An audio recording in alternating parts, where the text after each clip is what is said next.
सैफ अली खानवर हल्ला करणाऱ्याचा पहिला फोटो आला समोर. फॅन्सने दिल्या अशा प्रतिक्रिया.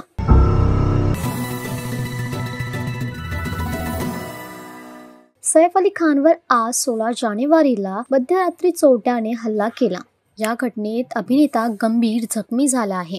सैफवर लीलावती रुग्णालयात शस्त्रक्रिया करण्यात आली असून आता त्याची प्रकृती स्थिर आहे.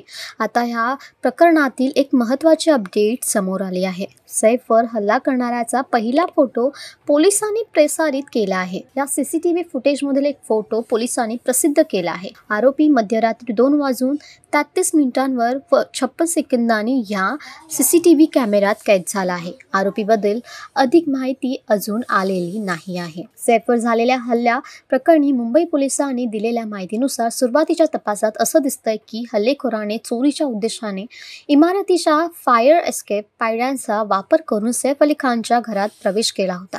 ही घटना मध्यरात्री 2:30 वाजता घडली. चोरट्याला पाहून घरातील वर्करने आरडाओरडा करण्यात मदतीसाठी अलार्म वाजवला. यानंतर सैफ अली खान खोलीत गेला. तिथे त्याची चोरट्याबरोबर झटापट झाली.